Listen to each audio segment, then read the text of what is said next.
तो अभी recording on हो गया? Yes, ma'am. Okay. So I was talking about how to discuss the doubt. तो मैं अगले lecture get equipped to JEE advance वाला डाउट करवाऊंगी। एडवांस की जो एक्सरसाइज है मूल कंसेप्ट की, वहां से उल्टा स्टार्ट करना है। अभी एडवांस से हम पीछे पीछे आते जाएंगे। पहले मैं डाउट एडवांस के करवाऊंगी आपको। Okay ma'am. ओके, ठीक है। Yes ma'am, yes ma'am.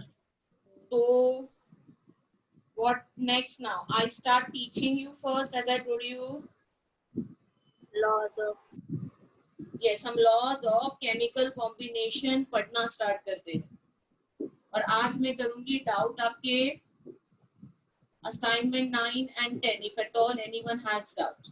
ये आज का प्लानिंग रहेगा। अगला टॉपिक जो नेक्स्ट वीक चालू होगा वो पीरियोडिक प्रॉपर्टीज है। Okay, I will be starting with periodic properties। periodic properties। Ma'am वो पीरियोडिक टेबल से रिलेटेड है ना?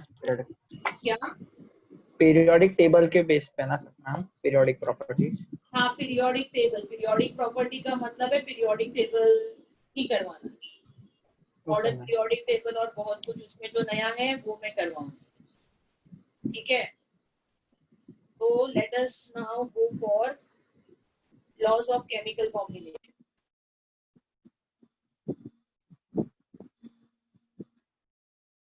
तो ये मैं थोड़ा आपको बैकग्राउंड दे रही हूँ, ये क्या है। ये लॉज जो है ना, तो एक्चुअली लॉज वाइज इसका कुछ ज्यादा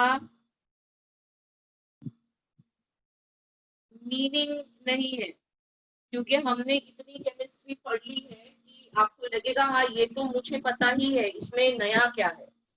So whenever I'm doing those laws, you will see that what is new in these laws, as they are given in 18th century, 19th century, way back, you know, before अपना ये atom atomic structure के सारे discoveries, periodic table के सारे discoveries, chemical bonding के सारे discoveries, उसके भी बहुत पहले जब भी chemistry as a science develop हो रहा था तभी ये लॉज दिए गए, very primitive, around 18th century, but theoretically they are always a part of this chapter, some basic concept in chemistry, और कुछ क्वेश्चंस इस लॉज पे पूछे जाते हैं। और इसके लिए बस at the end of this chapter I'm teaching you this। आपका जो बोर्ड एग्जाम होगा मे बी उसमें इसके स्टेटमेंट वगैरह पूछते हैं। आईआईटी पॉइंट ऑफ व्यू से इसका कोई ज्यादा मतलब नहीं। Okay, so not much of a meaning of these laws from IIT exam point of view। ये 4 लॉज है। मैम आपका वॉइस बराबर नहीं आ रहा।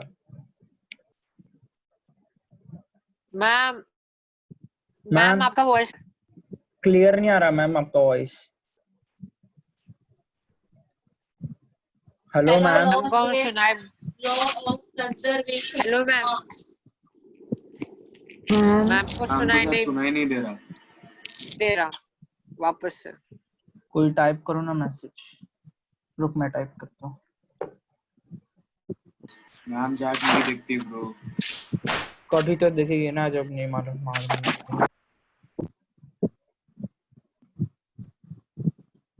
So as the name suggests, this will talk about conservation of mass, but I am giving you the exact statement. So the law says there is no detectable change, कोई detectable change नहीं है in total quantity of matter, okay, before the reaction and after the reaction. Yeah, there is no detectable change in total quantity of matter present in a system when it undergoes chemical change or physical change. Hello ma'am.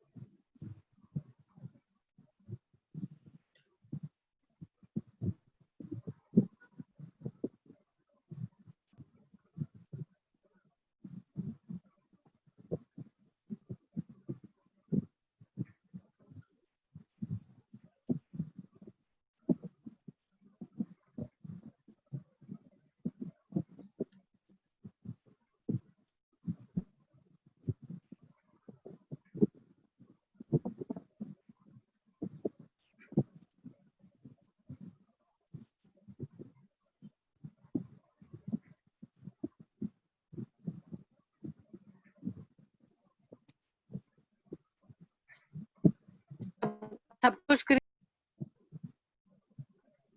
हाँ भाई दिख रहा है, सब दिख रहा है, फिर मैम का अपना आवाज नहीं आ रहा।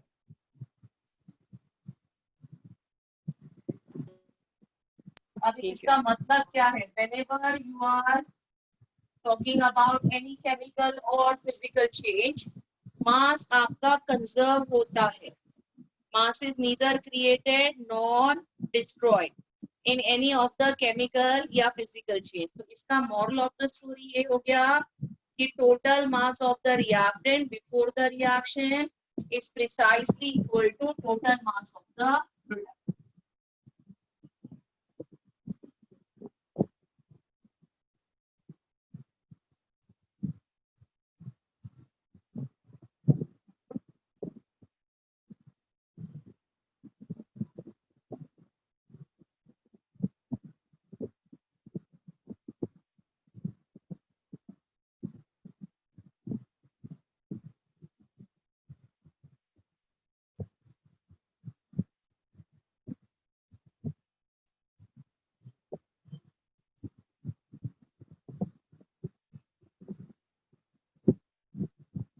Okay, this is what is your law of conservation of mass.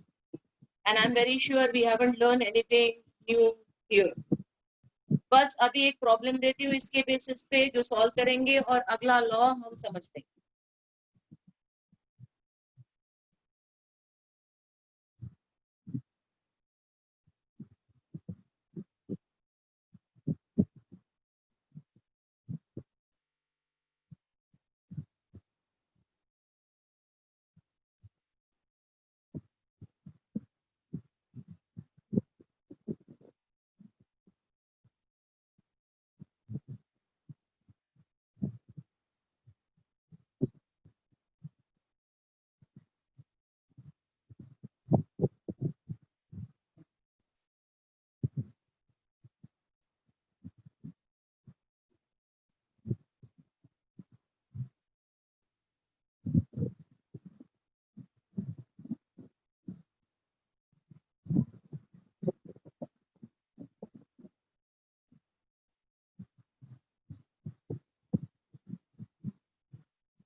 Point 20 grams में.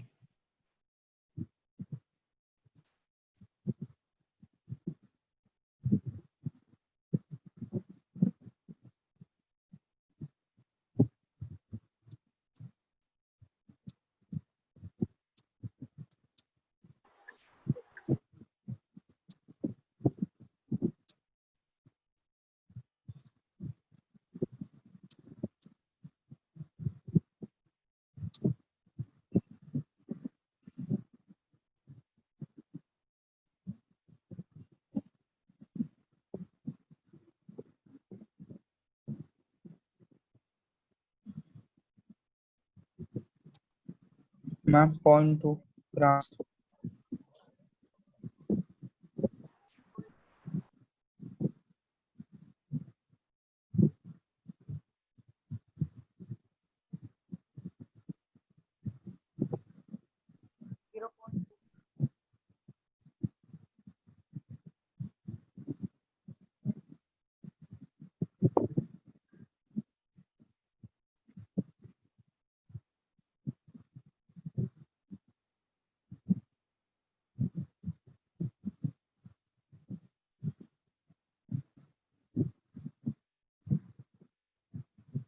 तो हो गया ये।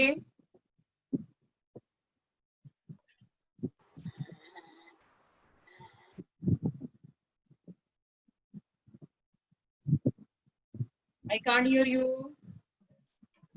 मैम कुछ तो प्रॉब्लम है। क्या गड़बड़ हो गई फिर से? सुनाई नहीं दे रहा है मुझे। Hello ma'am.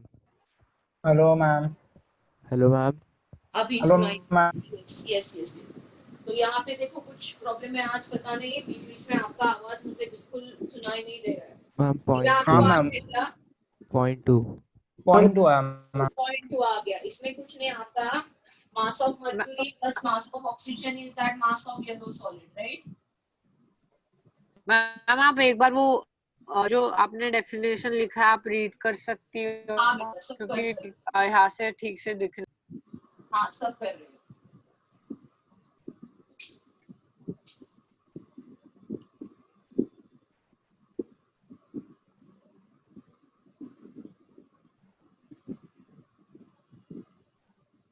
तो डेफिनेशन जिसको रीड करके चाहिए वो है, there is no detectable change in the total quantity of matter present in a system when it undergoes chemical और फिजिकल चेंज। तो इसमें आपका मास ऑफ ऑक्सीजन हो जाएगा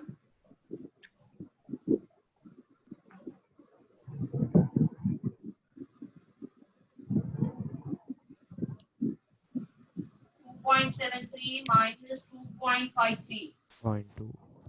and that will be 0.2 grams. So this is very simple. Maybe while solving our problems of the booklet, हमने किसी किसी problem में ये लॉ को यूज डेफिनेटली किया है।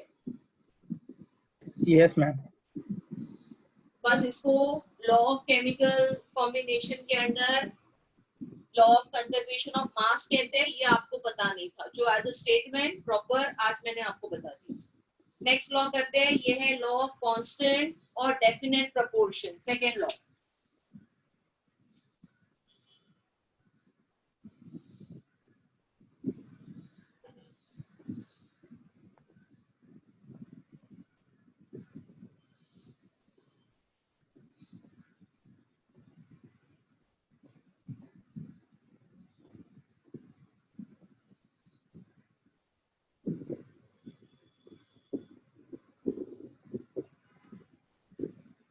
So law of constant or definite proportion is a chemical compound always contains the same element combined together in the same proportion by mass, or a compound always contain exactly same proportions of elements by mass. मतलब stoichiometry के जैसे। हाँ बेटा,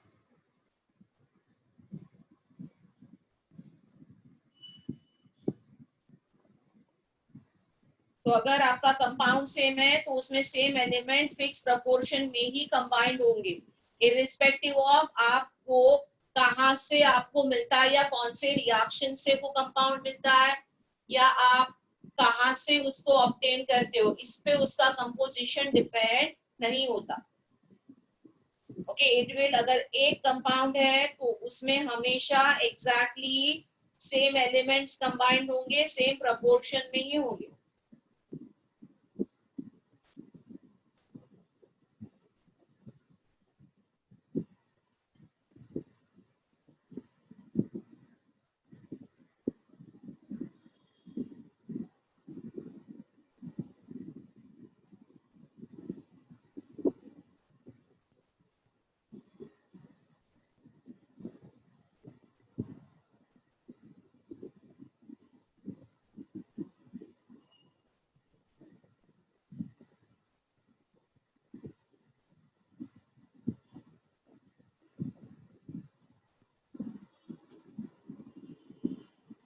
ये blue pen से बहुत light दिख रहा है, मैं मार्कर चेंज करती हूँ।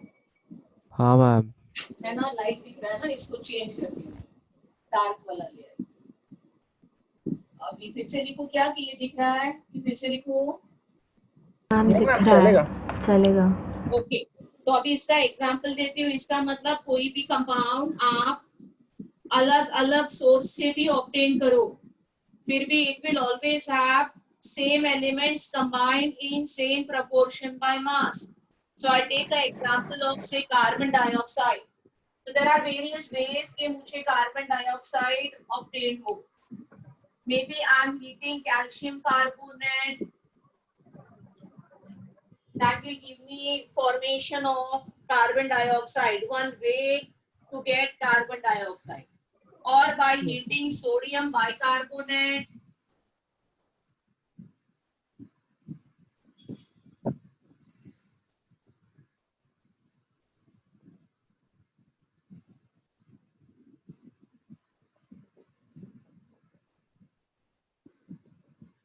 I can get formation of carbon dioxide, or I can simply burn carbon, combustion of carbon.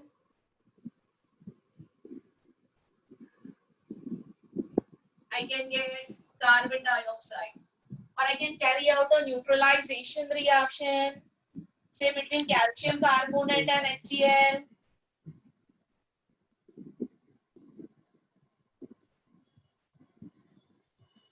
And I can get carbon dioxide.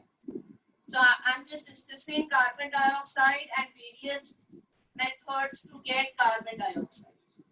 अभी लॉ ऑफ डेफिनेट प्रपोर्शन क्या कहता है, इसमें से किसी भी मेथड से हम कार्बन डाइऑक्साइड को ऑब्टेन करें, whatever is the method of preparing carbon dioxide. If it is carbon dioxide, it will always contain two elements, carbon and oxygen, always combined in this proportion by mass.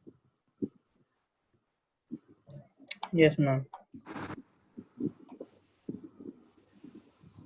Raised to 4 के ratio में. Sir. Okay, will be their proportion of mass. ये change नहीं होता. तो अगर compound same है तो उसमें एलिमेंट सेम प्रपोर्शन में ही कंबाइंड होंगे, no matter what. So again this is what we know. अभी law of conservation of mass में किसके वजह से कहाँ पे ये ओबे नहीं होगा, न्यूक्लियर रिएक्शंस में. Everybody agree? Yes, ma'am. और लॉ ऑफ डेफिनेट प्रोपोर्शन कहाँ पे ओबे नहीं होगा, when I am having isotopes. Yes, ma'am.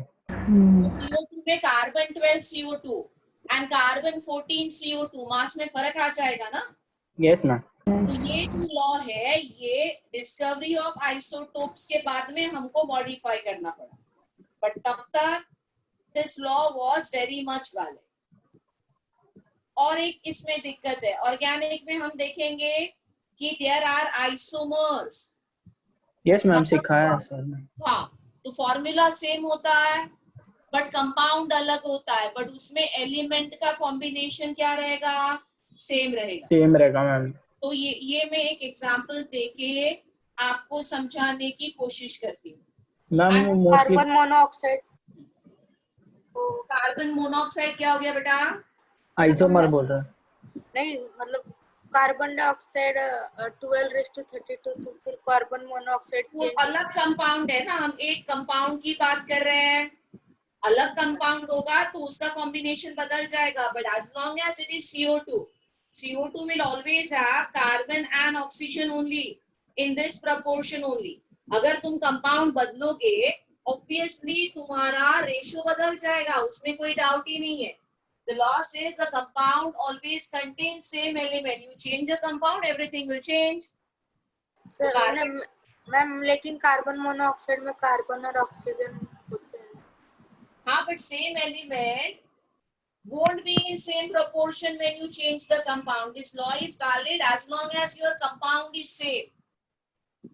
वैसे तो कार्बन और हाइड्रोजन में ले लो तो दुनिया भर के हाइड्रोकार्बन है, उसमें हजारों कंपाउंड्स हो जाएंगे.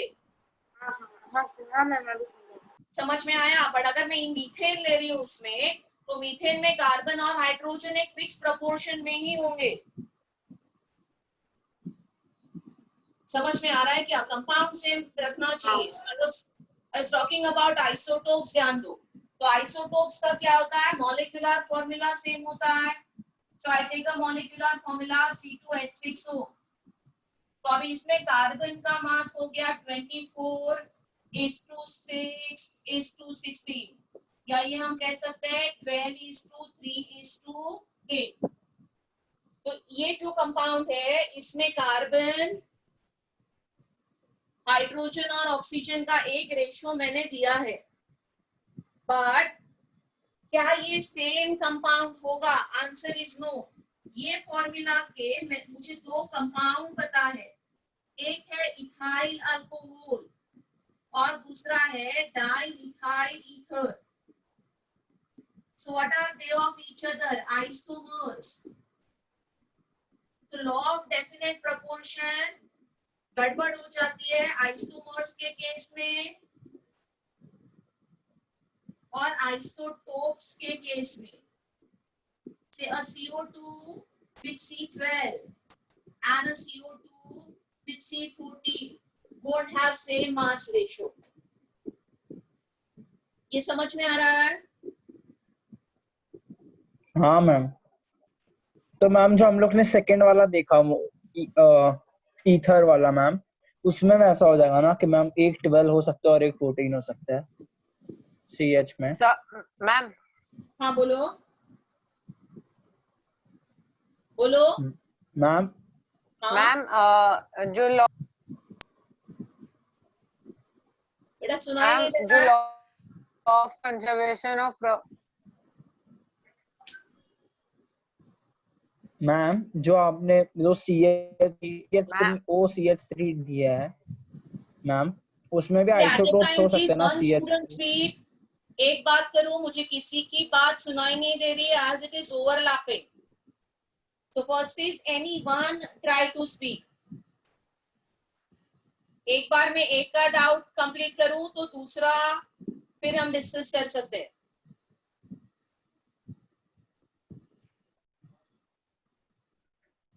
Hello ma'am. हाँ बोलो बेटा। मैम वो जो CH3 जो है मैम, उस आइसोटोप्स हो सकते हैं ना मैम CH3 और दोनों दो C दिया है वो। अरे बेटा मैं आइसोटोप्स ऑलरेडी बोल रही हूँ। तो आइसोटोप के केस में अभी ये कार्बन तू बोल रहा है एक 12 है एक 14 है, वो डिस्कस हो गया। बट ये जो एग्जांपल यहाँ पे दिया है ये आइसोमर्स के लिए दिया है। हर कंपाउंड में तुम आइसोटोप ले ही सकते हो, बट हर कंपाउंड में तुमको आइसोमर्स नहीं मिलने वाले। Okay okay. तो दो अलग चीजें हैं, ये पहले समझो। तो ये लॉ ऑफ डेफिनेट प्रोपोर्शन जो बताया जा रहा है वो एक कंपाउंड का कंपोजिशन सेम एलिमेंट का होना चाहिए और सेम मास में होना चाहिए। ये लॉ ऑफ डेफिनेट प्रोपोर्शन है। What I am trying to tell you is I am trying to show you two cases. एक आइसोमर की केस है और दूसरी आइसोटोप की केस है, जिनमें ये लॉ, जिसके लिए ये लॉ फेल हो जाएगा। ओके थैंक यू मैम, समझा मैं वो भी। इट वोंट वर्क हियर, क्योंकि यहाँ पे मैं ये नहीं बोल सकती कि कार्बन, हाइड्रोजन, ऑक्सीजन अगर 12:3:8 प्रोपोर्शन में है तो वो एक कंपाउंड है। नहीं, वो एक से ज्यादा कंपाउंड पॉसिबल है। Yes ma'am. और आइसोटोप के केस में मैं ये नहीं बोल सकती कि CO2 के लिए हमेशा कार्बन ऑक्सीजन 12:32 होगा, क्योंकि वो 14:32 भी हो सकता है। So this law is not valid in case of isotopes okay ma'am. and isomers. Ma'am law of conservation of mass सिर्फ nuclear radioactivity means law of conservation of mass बाकी सारे रिएक्शंस में केमिकल फिजिकल ऑब्जर्व होता है, सिर्फ there is a mass loss in nuclear reactions. Okay, so I'm putting a problem based on this law, clearing left hand side of the board.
हो गया?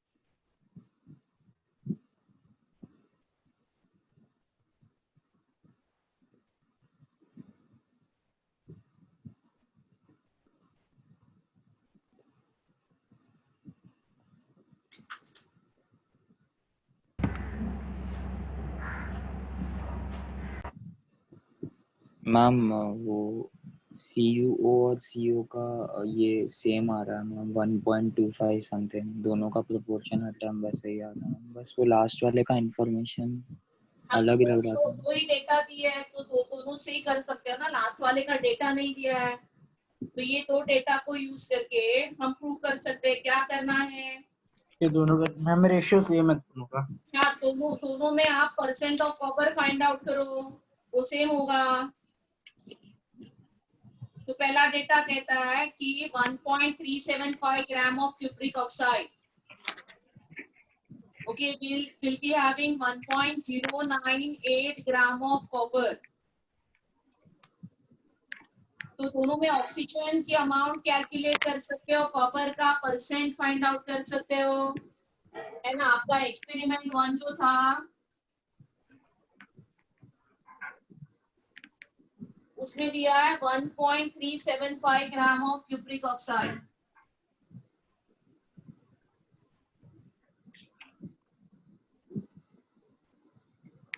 will be obtained from 1.098 gram copper plus oxygen. तो ये oxygen की amount हमको समझ में आएगी, वो होगी 0.277 grams। I use law of conservation of mass। तो पहली चीज ऑक्सीजन समझ में आ गई। ये सैंपल में परसेंट ऑफ कॉपर कितना है? My percent of copper will be 1.098 upon 1.375 into 100.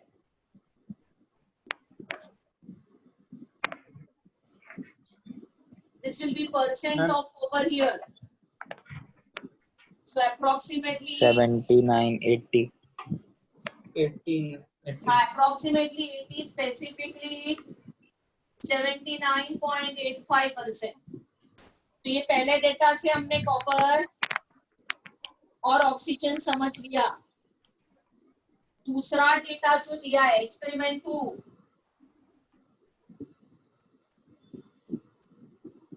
which is talking about 1.476 gram of cupric oxide।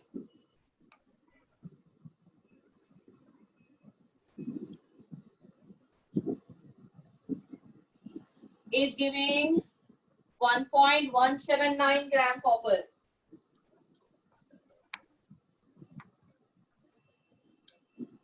and oxygen। तो इसमें भी हम law of conservation of mass use करके ऑक्सीजन की अमाउंट फाइंड आउट कर सकते हैं। जो एग्जैक्टली सेम तो नहीं आ रही है, आएगी ये 0.297।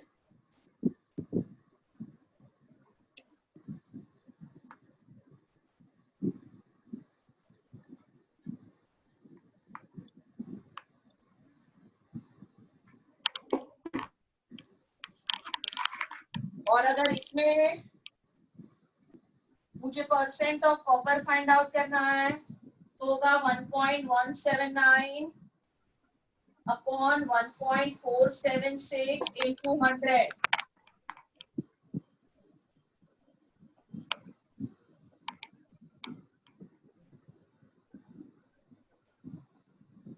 ये भी एग्जैक्टली सेम नहीं आ रहा है, ऑलमोस्ट प्रैक्टिकल इससे सेम आएगा। तो ये 79.87% आ रहा है। 79.87 तो अभी हम ये कह सकते हैं कि observation obeys law of definite proportion, दोनों में कॉपर ऑलमोस्ट सेम है और ऑक्सीजन भी ऑलमोस्ट सेम है. So as percent of copper and also oxygen are constant. Yes. So this validates the law of constant proportion.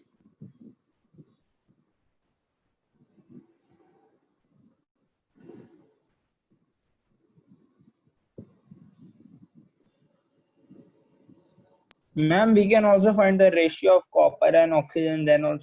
Then we can do compare now, ma'am. हाँ, सब कर सकते हैं. Various case वो constant रह रहा है, ये आपको दिखाना है.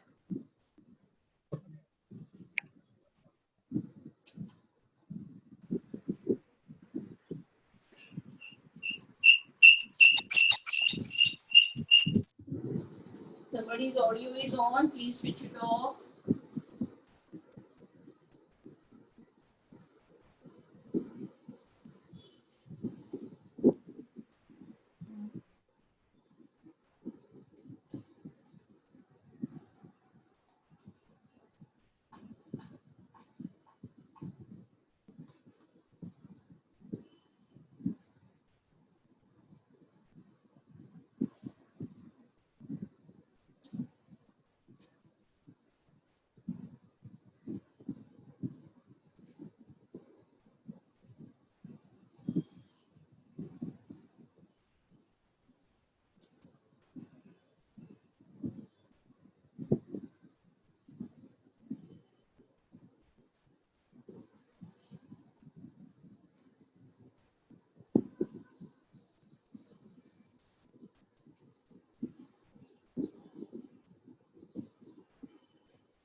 हो गया? Can I clear the problem?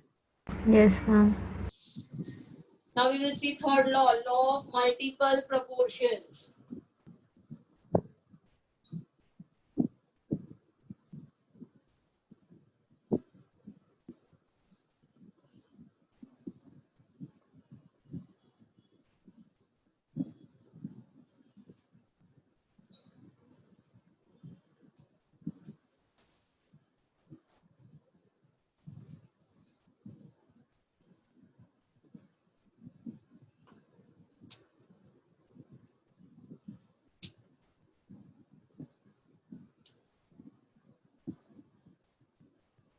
So third law is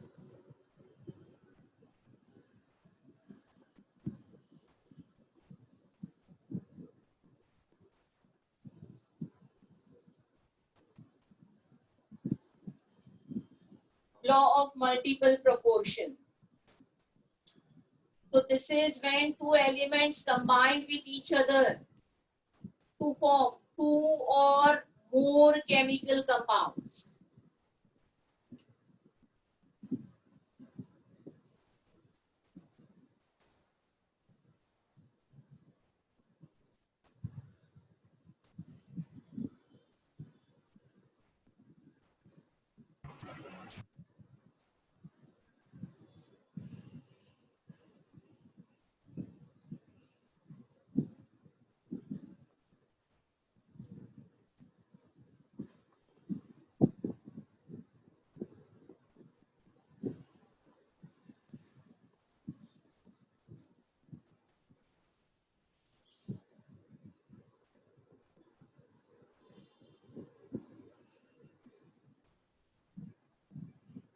तो ये जब भी होगा तभी ये लॉ वैलिड है.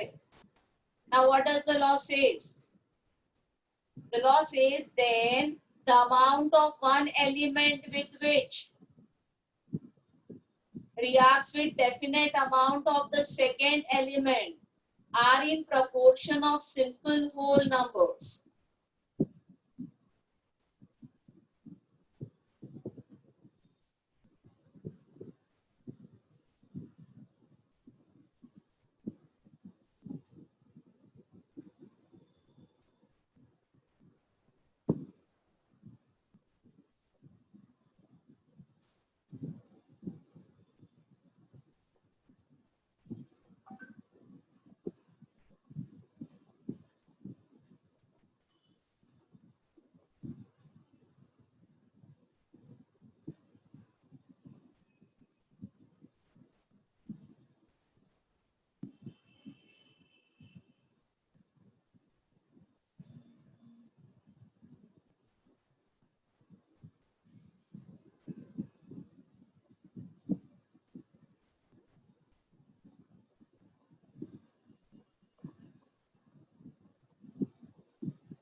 ये हो गया स्टेटमेंट। अभी इस लॉ को समझते हैं, what does this law means.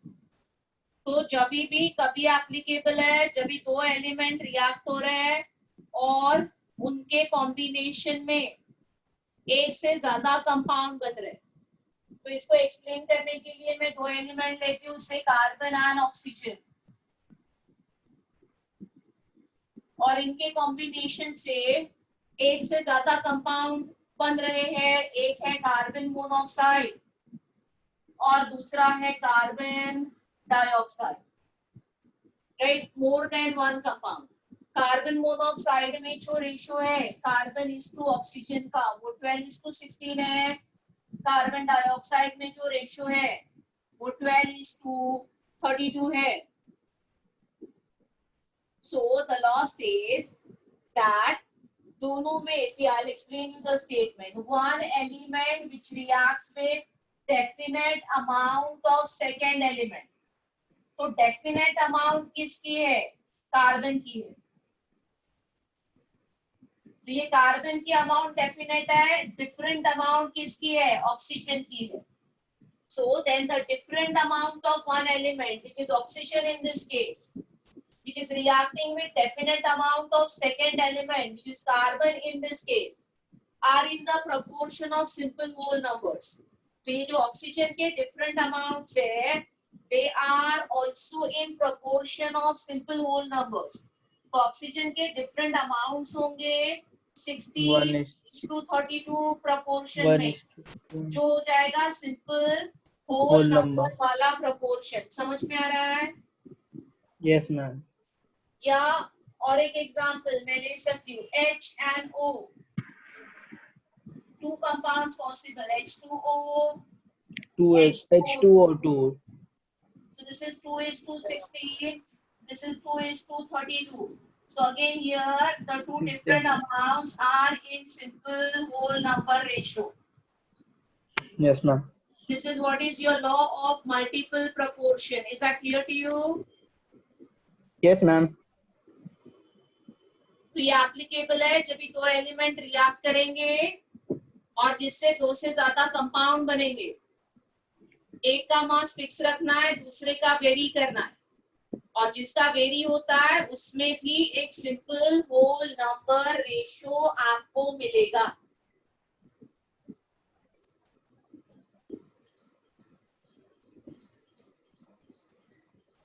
अभी मैं प्रॉब्लम दे रही हूँ।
ये मैंने डेटा दिया है, आपको क्या करना है, show that these data prove law of multiple proportion.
Ma'am सबके मासेस फिक्स हो गए मैम करेक्टली, बस लास्ट केस में ए का नहीं हो रहा मैम, वो थोड़ा डेसिमल प्लेसेस में जा रहा है मैम। हाँ डेसिमल।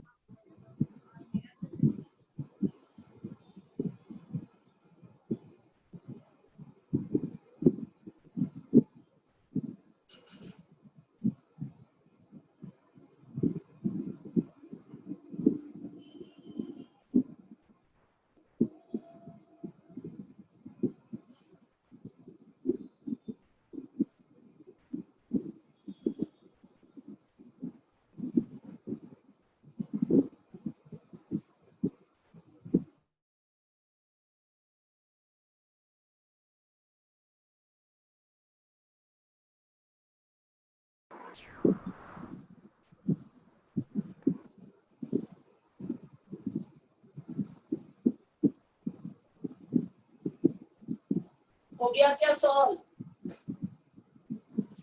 यस मुझे लास्ट केस में ही आ रहा। मैम 12:6:4 मैम फिर वही मैम, अब यहाँ पर 30.174 समथिंग आ रहा था मैम, तो फिर वो गलत जा रहा है मैम थोड़ा लास्ट केस का।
क्या करना है आपको?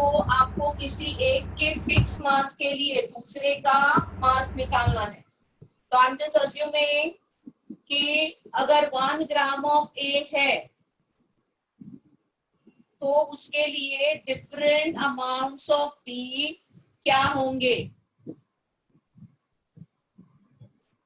मैम बी कांस्टेंट है ना?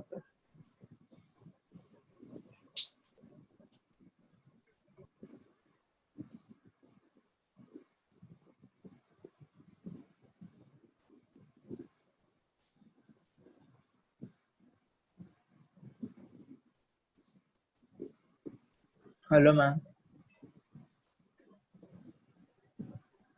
नेट गया मिस्टर। Hello ma'am. रेड आ रहा है, नेटवर्क की रेड आ रहा है। बी मेरे को तो कंपाउंड परफेक्ट का परफेक्ट आ रहा है मेरे को। 0.8 अपॉन 0.6 मैम आपका स्क्रीन आप बी कुछ हो रहा अपॉन है। ए राइट करना है मुझे। मैम आपका वीडियो नहीं दिख 0.8 रहा। अपॉन 0.6 करना पड़ेगा। मैम आपका वीडियो नहीं दिख रहा। के लिए हो जाएगा ma'am ma'am ma'am ma'am 24 ma'am कुछ मैम दिख रहा है अपॉन किसको? 9 मुझे नहीं दिख रहा। नहीं सुनाई दिख रहा। नहीं, स्क्रीन स्टक है, स्क्रीन के स्टक लिए है। हो जाएगा हाँ स्क्रीन स्टक हो जा रहा है। मेरा 160 ब्लैकआउट हो गया। को तो ब्लैक दिख रहा। अपॉन 40। हो जाएगा। स्क्रीन तो दिख रहा है लेकिन हाँ इसका स्क्रीन नेट नहीं दिख रहा चल है पर मैम नहीं दिख। और ढाई लगता है। एस के लिए हो जाएगा हेलो हेलो मैम। 93.6 हेलो तो मैम। मैम को कोई मैम व्हाट्सएप पे कॉल कर दो ना। अपॉन 18। दिख नहीं रही है। बोर्ड में भी कुछ नहीं दिख रहा है। क्वेश्चन दिख रहा है सिर्फ। वही लास्ट टाइम जो था, हाँ लास्ट अभी ब्लैकआउट हो गया पूरा। मेरा तो अभी भी ब्लैकआउट। मेरा पूरा ब्लैक हो गया लास्ट टाइम स्क्रीन। मिस दिखती तो थी, अभी तो दिख भी नहीं।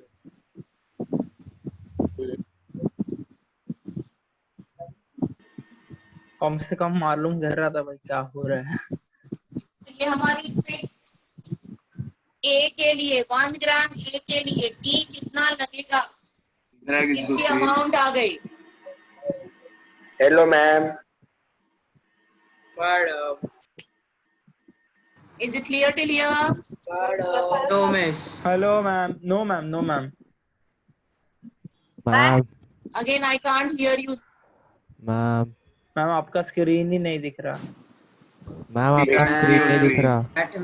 सुनाई दे रहा है मेरी आवाज आपको? हाँ मैम बट हाँ आवाज आपकी आ मैम। रही है, स्क्रीन नहीं स्क्रीन नहीं दिख रही। दिख रहा। Tell me. मैम आपने स्क्रीन अभी नहीं दिख रहा। आपने अभी तक जो भी लिखा कुछ नहीं दिख रहा। आया ही नहीं। अभी भी नहीं हुआ मैम का ऑडियो कनेक्ट नहीं हुआ बराबर। नहीं नहीं, ऑडियो कनेक्ट हुआ है अभी आया। हुआ, वापिस हुआ, वापिस हुआ। मैम स्क्रीन फ्रोजन हो गया। और आदित्य दिख कैन रहा यू है सी तुझे? Me? Can you hear me? Ma'am आपको सुन सकते हैं पर एज आई आपका। Can't hear you right now. Hello ma'am. Hello ma'am. Hello ma'am. मेरे को तो स्क्रीन ही एकदम स्टक है। उर्वशी। बोर्ड पे क्या है वो मालूम नहीं कर रहा जो क्वेश्चन के सिवाय। Okay, somebody has messaged me कि screen is not visible, screen freeze हो गई है। Yes ma'am. So just hold down, maybe some fluctuation in the ma'am net net हो मिस जाएगी आपका रिस्टोर। आपका नेट मिस आपका नेट बहुत वो है, रेड मार कर आ रहा है मेरे। Just hold down. मेरे उस पे You can रेड hear मार। me, but आप मुझे सुन सकते हो? Yes ma'am.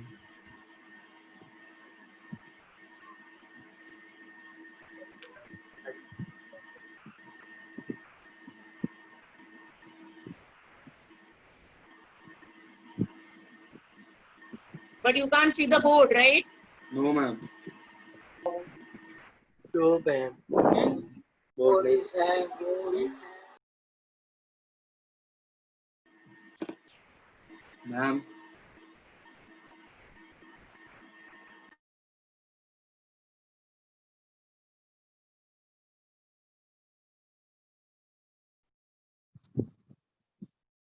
हाँ मैम दिखने लगा अभी। अभी भी स्क्रीन दिख रहा है। हाँ मैम स्क्रीन दिखने लगा। Let me know when the screen is restored, as I'm not understanding any problem from my end. Ma'am My screen internet is is restored. perfect, excellent signal है Wi-Fi का. हाँ अभी हो गया मैम। मैम मैम हो अभी आ गया। गया। You can see me now, right? Now it is Yes, all ma'am. clear. Yes, ये Yes, प्रॉब्लम yes, मैंने सॉल्व कर लिया, जिसमें 1 ग्राम ऑफ ए के लिए मैंने कितना पी लगेगा ये कैलकुलेट किया. And now I check the ratio between this different amounts of P. तो 1.33 into 2.66 is to 4 is to 5.2 is almost 1 is to 2 is to 3 is to 4. तो जो डिफरेंट अमाउंट है that is in simple whole number ratio, and that is what proves law of multiple proportion. Ma'am, समझ can में you आ गया ma'am ये समझा नहीं problem? कुछ। मैम नहीं समझा। Voice is not. Anyone has any doubt? Let me know. Ma'am, Yes, can you your voice voice explain? is समझा। cracking. मैम नहीं समझा। Ma'am, can you explain? And again, I can't hear you. नहीं सुनाई दे रहा है. If somebody is talking, I can't hear you. अरे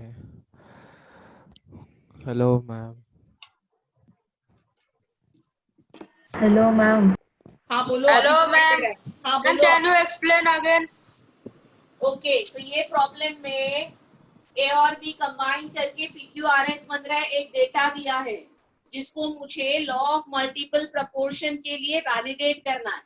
तो इसमें ए के भी अमाउंट अलग अलग है, बी के भी अमाउंट अलग अलग है. तो लॉ ऑफ मल्टीपल प्रपोर्शन में क्या करना पड़ता है? एक का अमाउंट फिक्स करना पड़ता है और जो दूसरे का वेरिएबल अमाउंट है वो एक simple whole number ratio pair करता है. तो जो एक का अमाउंट फिक्स करना है वो मैंने ए का किया. So what I am calculating here is कि अगर 1 ग्राम A है तो उसके लिए कितने ग्राम B लगेगा. Say for formation of B.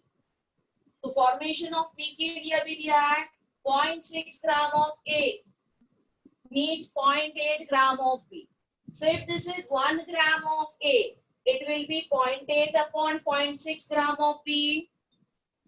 And like this, I've calculated everywhere. For 1 gram of A, how much B is required.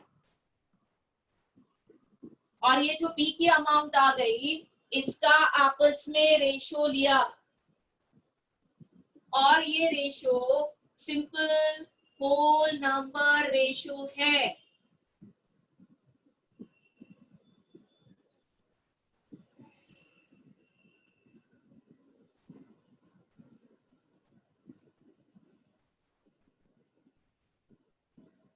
Any doubt anyone has now?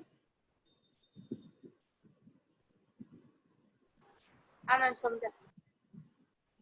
तो ये हो गया हमारा law of multiple proportion. The last law, fourth law. Ma'am इस question के लिए ma'am. Hello ma'am. हाँ बोलो ना. मैम इस क्वेश्चन के लिए मैम एक एलिमेंट का मास फिक्स नहीं कर सकते, जैसे बी का ही मास फिक्स कर दिया, सबका वही 160 कर मैंने दिया. किया ना बेटा. मैंने ए का फिक्स किया 1 ग्राम.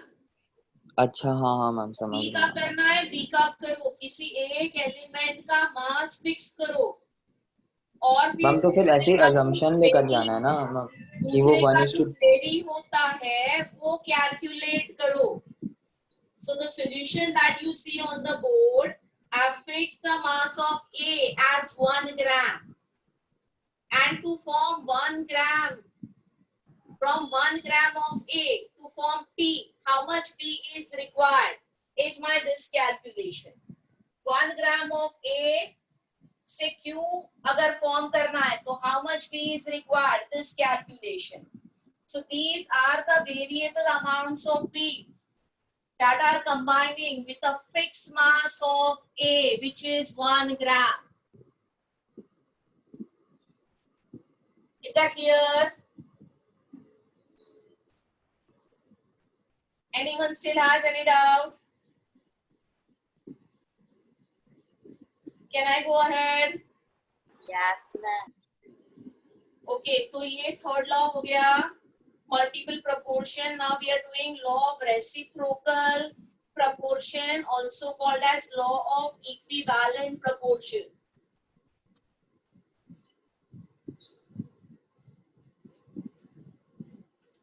मैम बोलो.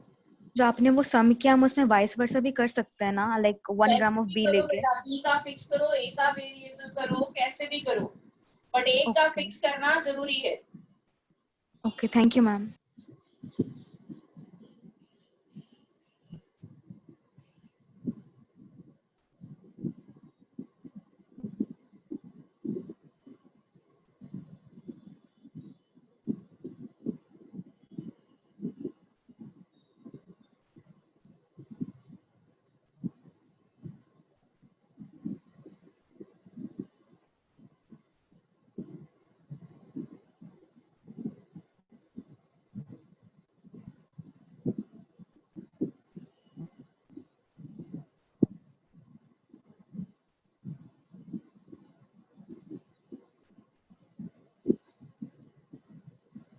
So this law is the ratio of masses of two substances A and B, which separately reacts with a fixed mass of other substance C, is either in multiple or fraction of the ratio of masses of A and B when they react mutually. ये इसका statement है. So I write the statement and I take example and I try explaining you this law.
So I'm taking an example for reciprocal proportion. इसमें A और B दो elements है. तो मैं ए और बी के लिए एग्जांपल लेती हूँ, सल्फर एंड ऑक्सीजन।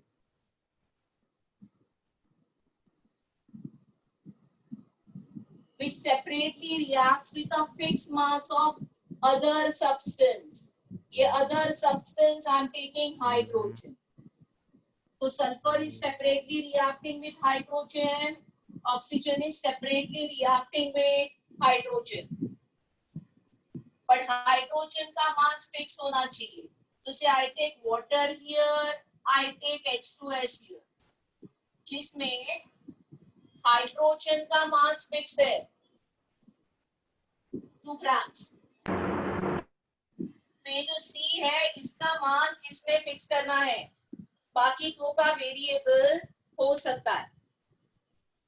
तो H2S के फॉर्मेशन में आप देखोगे कि 2 gram hydrogen is combining with 32 gram of sulphur, और H2O के कॉम्बिनेशन में आप देखोगे 2 gram hydrogen is combining with 16 gram of oxygen, है ना। अभी when they mutually react, तो I'm talking about a reaction जिसमें सल्फर और ऑक्सीजन अभी आपस में म्यूचुअली रिएक्ट कर रहे हैं with each other. So I take one compound जिसमें इन दोनों का कॉम्बिनेशन होगा से SO2। अभी SO2 के फॉर्मेशन में क्या है, SO2 के फॉर्मेशन में 32 gram of sulphur is combining with 32 gram of oxygen to form 64 gram of SO2. तो सल्फर इस टू ऑक्सीजन का रेशियो इस कंपाउंड में 32:32 है। Yes, ma'am. And this ratio is double of the ratio of masses of these elements which combine with 2 gram of hydrogen. मतलब hydrogen के साथ में जब भी देखती हूँ तभी सल्फर कितना कंबाइन हो रहा है, देखो 32 सल्फर 32 है और ऑक्सीजन 16 है। 16. तो Yes, ma'am. रेसिप्रोकल में मुझे कंपेयर क्या करना है, sulphur is to oxygen combining with hydrogen का ratio.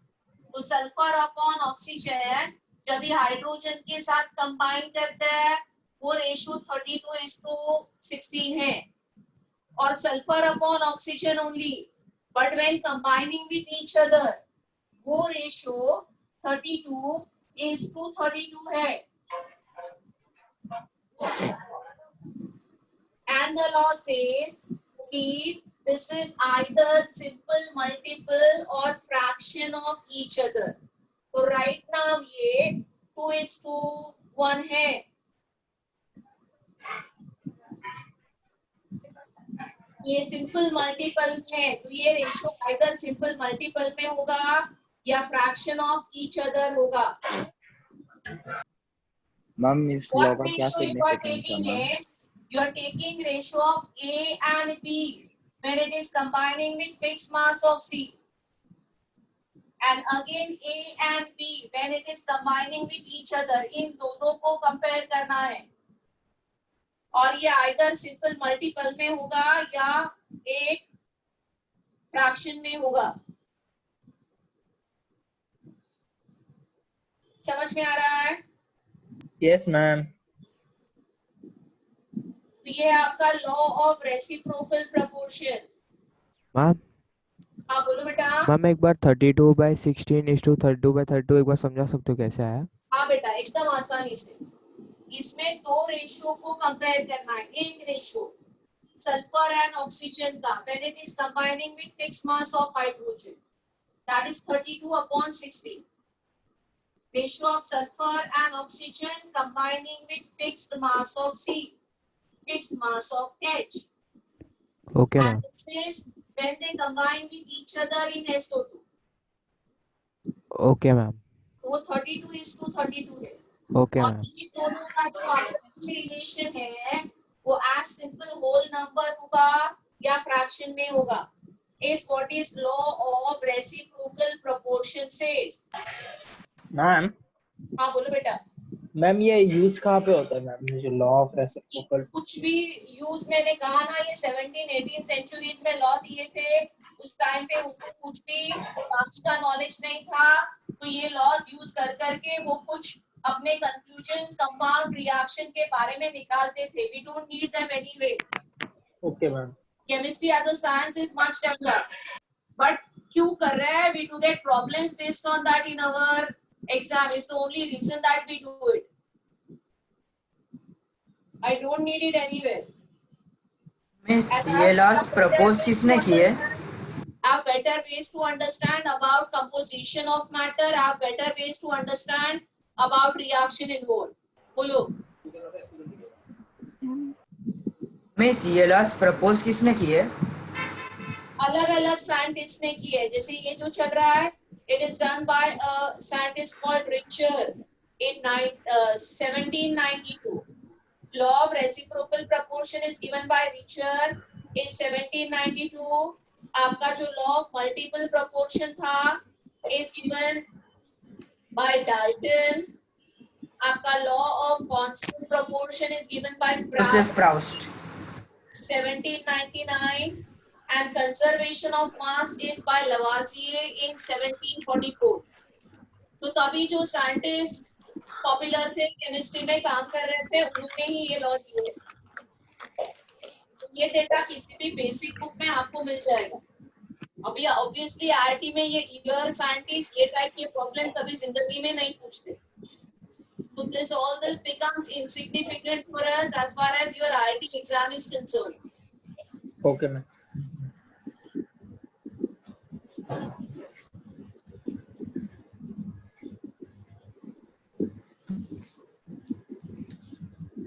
So can I give you one problem on this and we go ahead?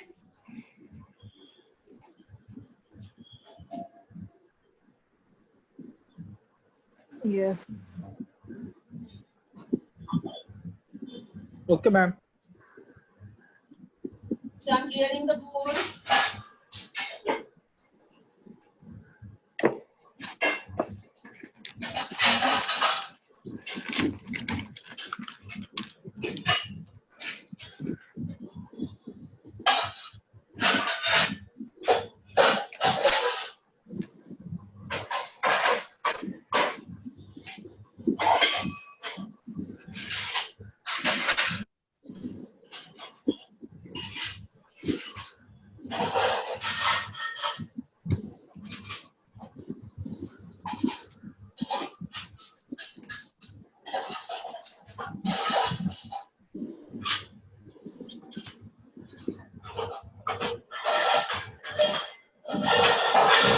कौन इतना आवाज कर रहा है लेक्चर में?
So I'm giving you this data. आपको क्या करना है? The data proves law of reciprocal proportion.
Ma'am बोलो। मैम जो आपने फर्स्ट जो डेफिनेशन के नीचे जो एग्जांपल दिया है मैम, तो हाँ? उसमें 1:2 होना चाहिए ना मैम, क्योंकि ratio of masses of to substances A and B separately पहले दिया है और बाद में फिर म्यूचुअली जब रिएक्ट कर। हाँ मैं समझाती हूँ।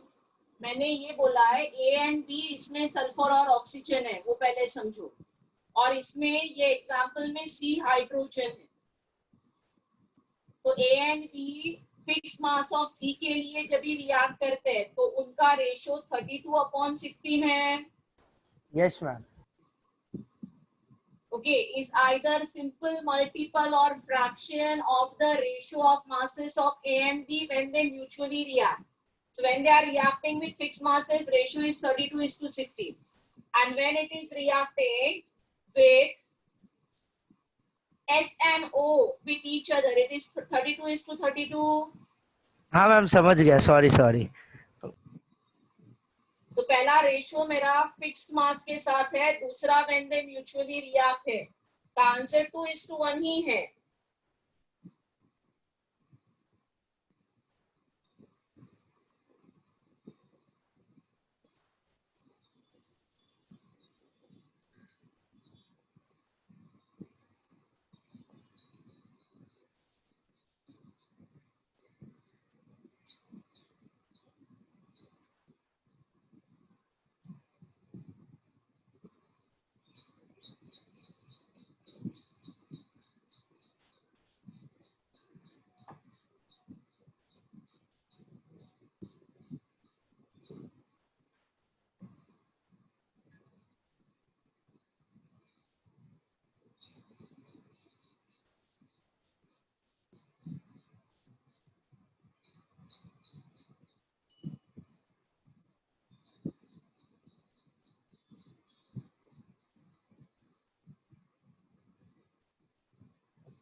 तो हाइड्रोजन के मास को फिक्स कर रही हूँ।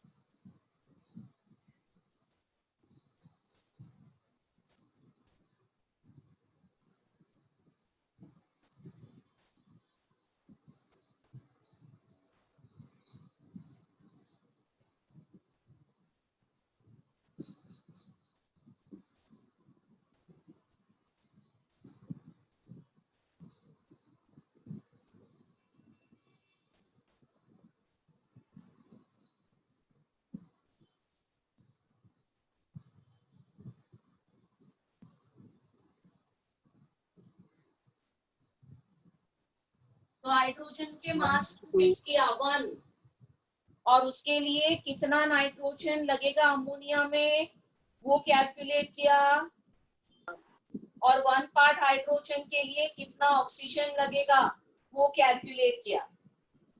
तो जो रेशियो है of nitrogen is to oxygen when they are reacting with fixed mass, that is 1 part of hydrogen is 4.67 is to 8.01. Is that clear? तो ये रेशो हो गया 0.58।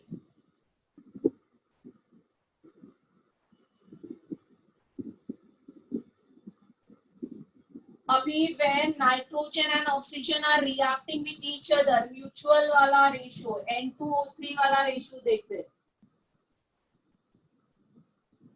मैम उसमें ऑक्सीजन 36.85 नहीं होगा? क्या बोल रहा है? N2O3 में ऑक्सीजन का परसेंटेज 36.85 होगा ना? अच्छा 36, हाँ उधर 16 लिखा है, ये 36। Perfect. So now I'm talking about N2O3 in which nitrogen and oxygen का जो रेशो है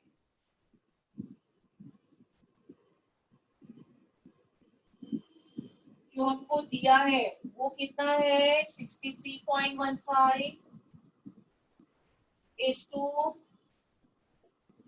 36.85। If I take this N upon O का रेशियो, ये आंसर 0.58 आता है। तो आप देखो ये दोनों एक दूसरे के साथ 1:1 रेशियो में है, and this is how it proves the law of reciprocal proportion। Ma'am बोलो ना वो एक बार फिर से ये फर्स्ट पार्ट समझेंगे फॉर NH3 और वो फॉर H2O का। हाँ बेटा, ये प्रॉब्लम में तुमको क्या समझना है, H का मास फिक्स है, वेरी हो रहा है N और O का, बट कंपाउंड NH3 दिया है और यहाँ पे वाटर दिया है, तो मैं डायरेक्ट नहीं ले सकती। इसमें 3 पार्ट, 3 ग्राम इसके लिए हाइड्रोजन चाहिए, इसके लिए 2 ग्राम चाहिए, तो मैं डायरेक्ट नहीं ले सकती।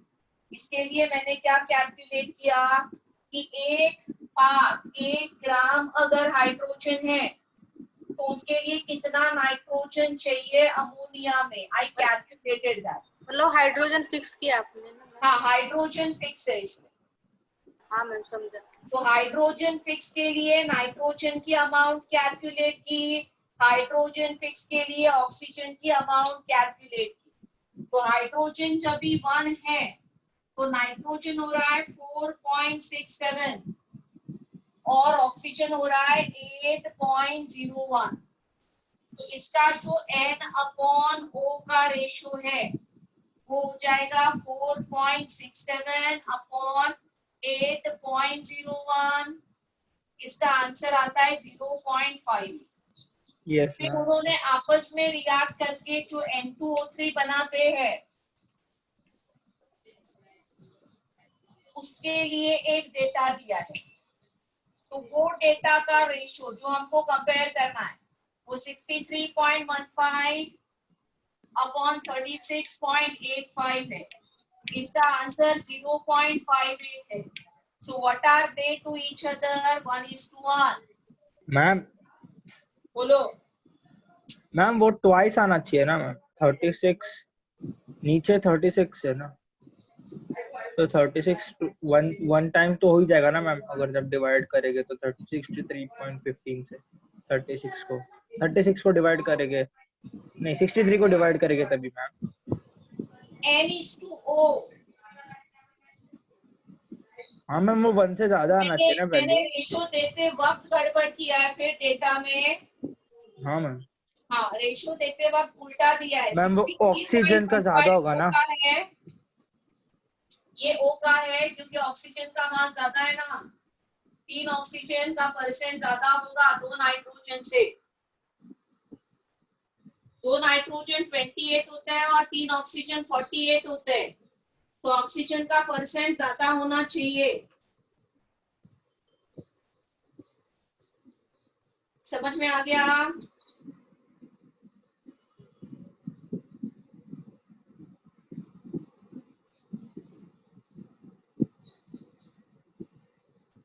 और किसी को कोई डाउट है?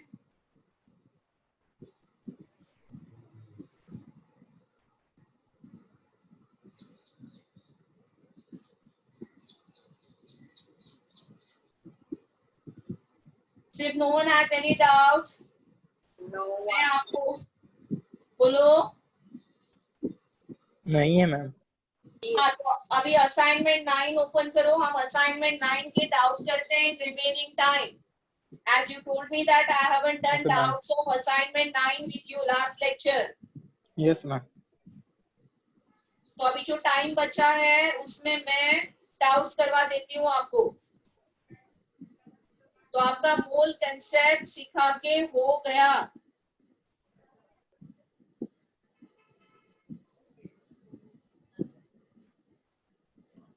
अगला चैप्टर कौन सा है? Periodic properties. So next topic we will be doing is periodic properties.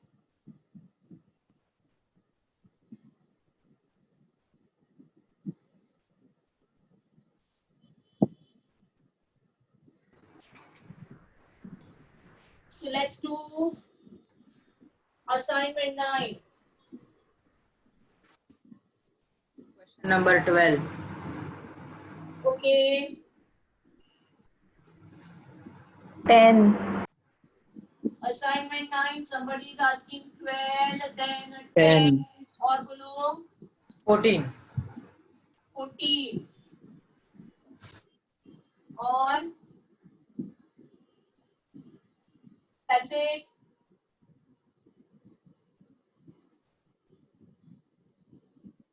So I'll start with problem number 10.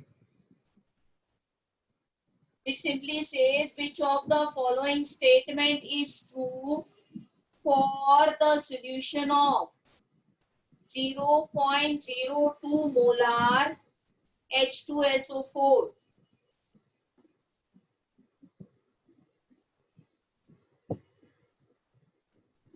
So let us understand this.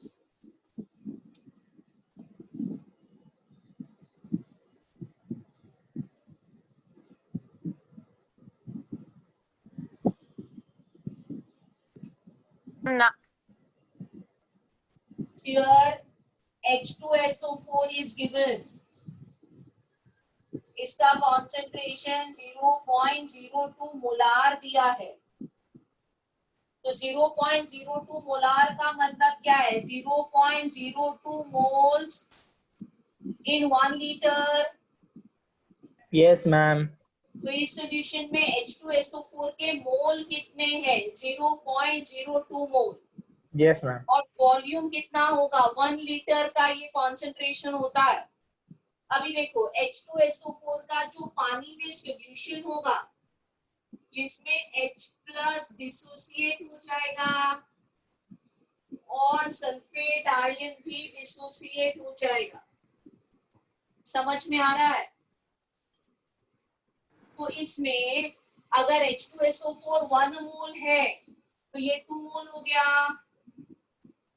अभी मेरे पास H2SO4 0.02 मोल है तो ये हो गया 0.04 मोल्स पर लीटर और ये रह जाएगा 0.02 moles per liter. Is everybody understanding what I am writing on the board? Yes ma'am. जिसने Yes, ma'am. डाउट पूछा उसको समझ में आ रहा है? Yes, ma'am. तो बस ये समझ में आया तो एक एक ऑप्शन अभी इवैल्यूएट करते हैं। ऑप्शन ए कहता है 2 litre solution contains 0.02 mole of sulphate ions. तो 1 लीटर में 0.02 मोल है तो 2 लीटर में कितने मोल्स होंगे?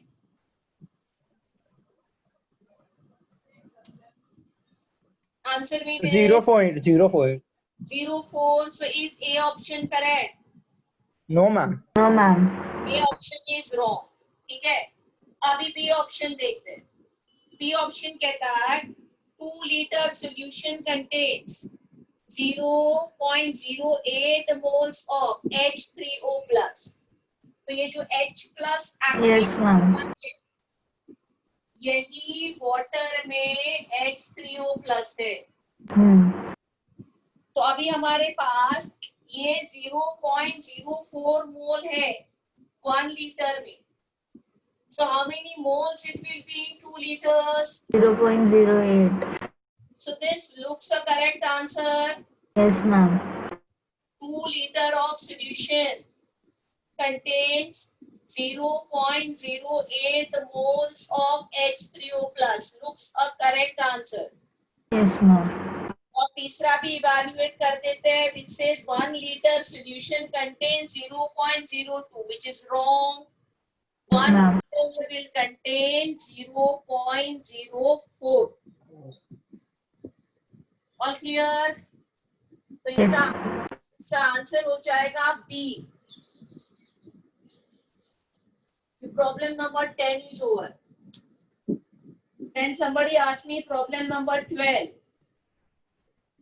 which says which of the following should be done in order to prepare 4 molar NaCl starting with 100 ml 3 molar NaCl. तो अभी इसको समझते हैं. हम स्टार्ट कर रहे हैं 100 ml 3 मोलार NaCl से, और इससे हमको प्रिपेयर क्या करना है? 0.4 मोलार NaCl. तो पहला simple question to you, 0.3 molar and 0.4 molar, what is concentrated? Ma'am, moles. NaCl is concentrated. What is concentrated? कौन सा solution ज्यादा 0.4. 0.4. 0.4. Yes, ma'am. Yes, तो ma'am. मुझे जो solution दिया है उसको मुझे और concentrated बनाना है. Yes, ma'am. Dilute नहीं करना है. तो concentrated बनाना है मतलब मुझे remove water करना है, पानी Yes, ma'am. कम करना है, या मुझे add NaCl करना है. 2 ऑप्शन है. Yes, ma'am. अगर ये वाले सॉल्यूशन से यहाँ पे आना होता, I will add water, dilution. Yes, ma'am. What I am doing now is not dilution. ये जो मुझे करना है इस डायरेक्शन में, ये कॉन्सेंट्रेट करना है. तो पानी इवेपोरेट करके निकाल सकते हैं.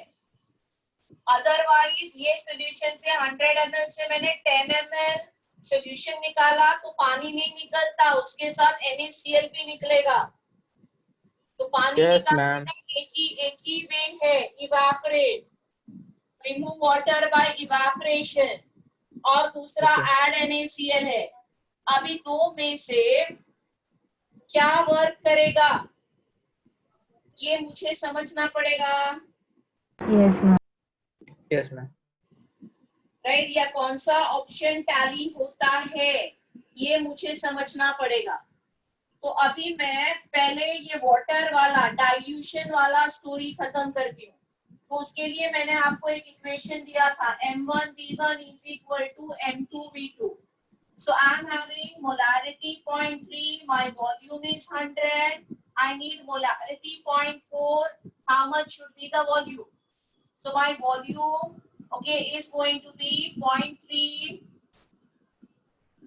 into 100 upon 0.4. यहाँ तक समझ में आया? तो ये कितना आएगा वॉल्यूम मुझे बताओ? 75 ml. Yes, ma'am. This volume is 75 ml. ये वाला पार्ट समझा रही हूँ. मतलब 100 ml से वॉल्यूम 75 ml करना है. मतलब ये ऑप्शन क्या होना चाहिए? रिमूव 25 ml या evaporate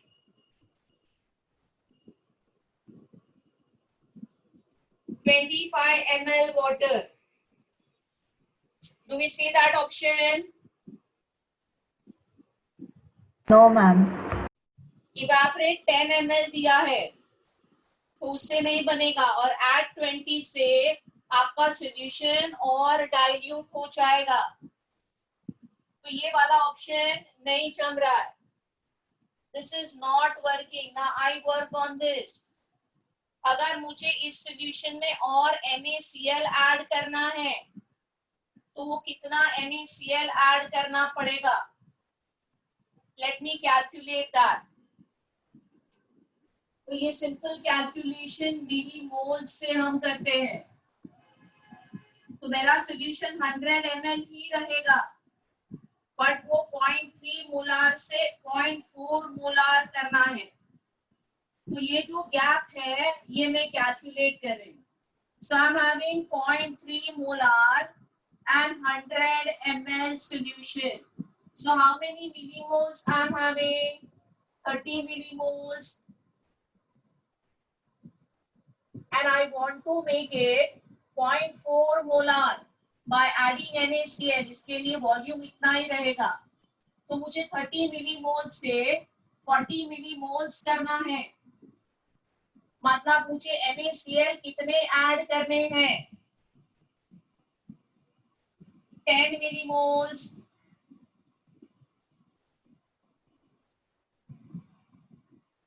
Is that clear to you? Yeah. So we just ma'am need to एक बार फिर से समझाऊं, मतलब ये 0.2 मेथड. हाँ बेटा, मैंने आपको molarity into volume in ml equals to millimole समझाया है. हाँ मैम. तो मैंने 0.3 मोलार और 100 ml का मिलीमोल कैलकुलेट किया जो 30 मिलीमोल से, एंड 0.4 इंटू 100 ml का मिलीमोल कैलकुलेट किया. अच्छा, फिर हम लोग को 10 ml और 10 मिलीमोल्स और चाहिए. 10 ml नहीं, 10 millimole. 10 millimole sodium chloride add करना है. यहाँ तक क्लियर है? तो बस अभी समझना है 10 millimoles is how much? So 10 millimoles is simply 10 into 10 raised to minus 3 moles of NaCl. So your 1 mole NaCl is 58.5 grams. So your 10 raised to minus 3 moles will be how much? That should be the answer.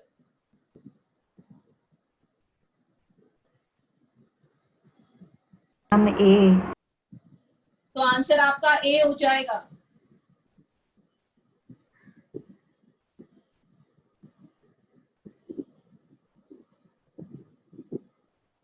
तो ये आपका problem number 12 हो गया.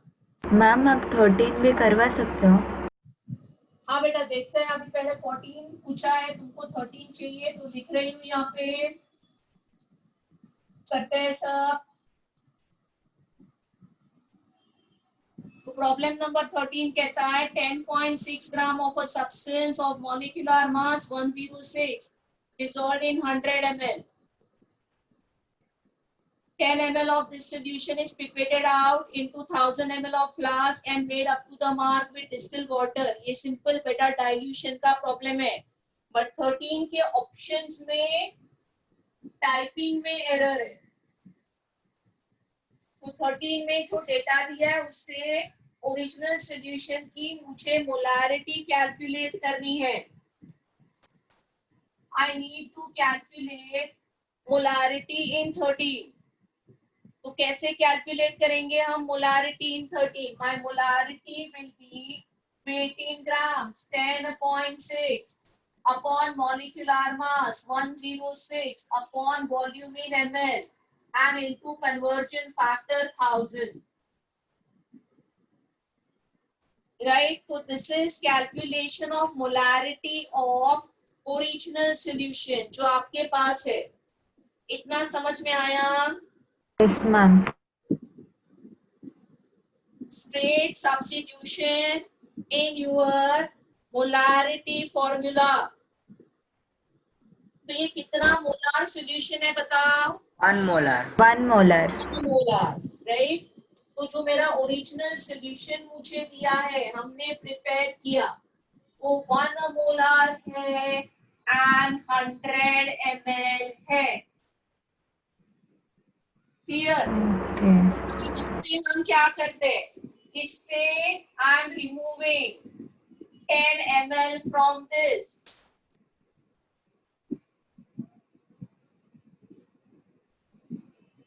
and I make the volume 1000 ml। तो molarity क्या होगी?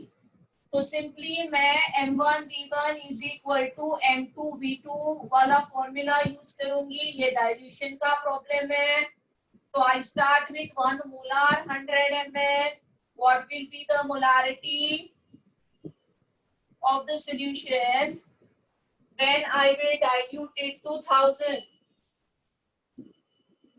0.1।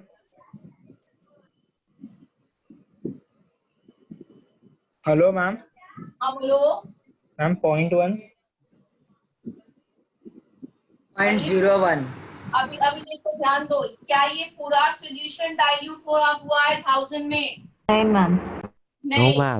10 ml निकाला मैंने, तो वो 10 ml की मोलारिटी क्या होगी? वॉल्यूम 10 ml, इससे सिर्फ 10 ml निकाला, तो पहला वो 10 ml सॉल्यूशन की मैं मोलारिटी कैलकुलेट करूंगी, जो होगी 100 by 10 एंड दैट इज कितना आ जाएगा? 10 मोलार। हाँ मैम। तो अभी जो डाइल्यूशन के लिए मैंने फ्लास्क लिया है, उसमें मेरे पास 10 मोलार एंड 10 ml सॉल्यूशन है। हाँ मैम। और जिसको मैं 1000 को डाइल्यूट करूंगी, तो और 1000 ml 10 equals to a final molarity and final volume 1000. So your final molarity is 10 into 10 upon 1000. And the answer Oh, will be, 0.1, sorry. क्या रहा आंसर? 0.1। समझ में आ गया? Okay ma'am. Ma'am 1 second.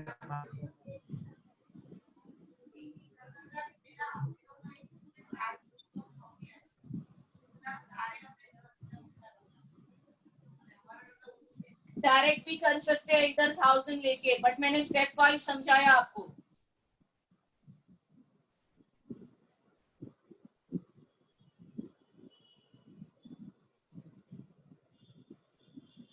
तो ये हो गया आपका प्रॉब्लम नंबर 13, डाइल्यूशन प्रॉब्लम।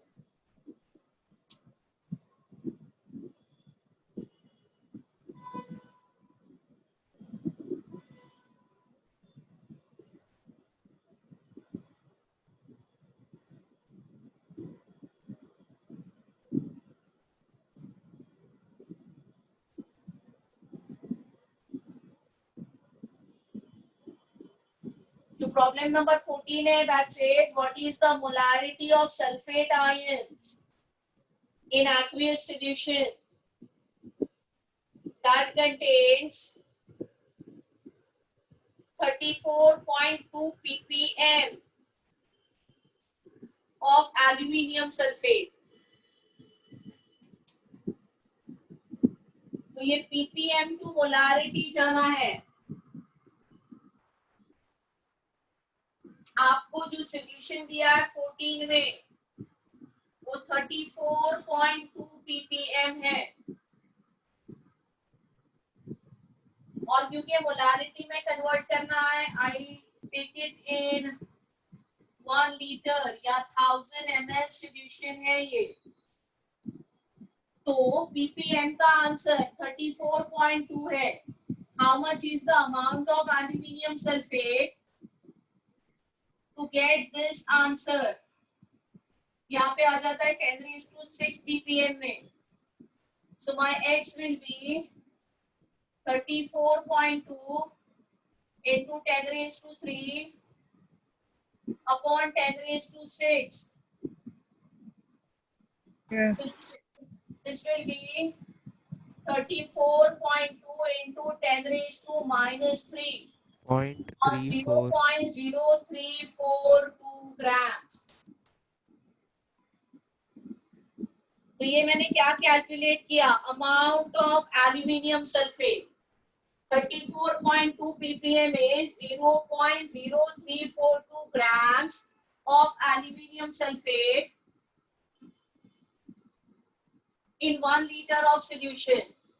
अभी मैं इसकी मोलारिटी कैलकुलेट करती हूँ, जिसमें mass of solute is 0.342 upon molecular mass is 342 and volume is 1. So how many molar this is? Ma'am, 0.01 molar. Yes, beta. Ma'am 13th वाले में एक डाउट है। पहले मैम वो लोग ने करने दो, 13 का डाउट तभी पूछते जब मैं 13 कर रही थी बेटा। Sorry, ma'am. I'm middle of other problem. So after Okay, this ma'am. is over, I will discuss your doubt. Okay ma'am. हो गया ma'am. Ma'am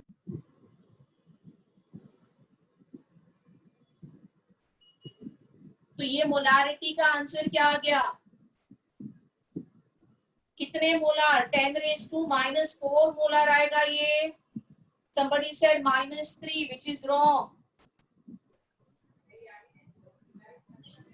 The solution is 10 raised to minus 4 molar. Ma'am आपका answer wrong आ रहा है ma'am. नहीं आ रहा है wrong, मैं कर रही हूँ ना, ध्यान दो। Okay sorry ma'am. यहाँ तक कैलकुलेशन समझ में आया, कोई रॉन्ग नहीं है, ध्यान दो आप। Sorry ma'am, my mistake. So molarity का आंसर आ गया 10 raised to minus 4 molar. Yes ma'am. किसमें पूछा है, क्वेश्चन पूछा है सल्फेट आयंस पे। ये एल्यूमिनियम सल्फेट है जो डिसोसिएट होके 2 moles Al3+ देगा और 3 moles सल्फेट आयन देगा। अगर ये 1 mole है तो ये 2 mole होगा और ये 3 mole होगा। अभी मेरे पास एल्यूमिनियम सल्फेट कितना है, 10 raised to minus 4 mole है। तो how much will be aluminium ions? 2 into 10 raised to minus 4. And the question is about sulfate ions, which will be 3 into 10 raised to minus 4. Is this clear? Yes, miss. So answer is going to be A.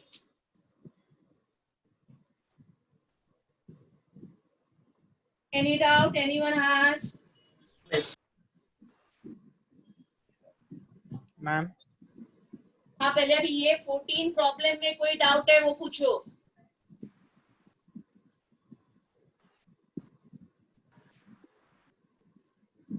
Okay, अभी बताओ किसको 13 में कोई doubt था ना, किसी को, वो पूछो। हाँ मैम। मैम इसमें हमें बोला कि वो 100 ml के सोल्यूशन में से 10 ml पिपेटेड आउट था, मतलब वो रिमूव्ड था या सोल्यूशन को हीट किया? रिमूव बेटा, रिमूव। हाँ तो मैम उतने के लिए तो मोलारिटी सेम रहना चाहिए ना? हाँ बेटा, सेम रहेगा मोलारिटी। Okay ma'am. मैम अगले लेक्चर में सिर्फ जेई एडवांस के डाउट होंगे।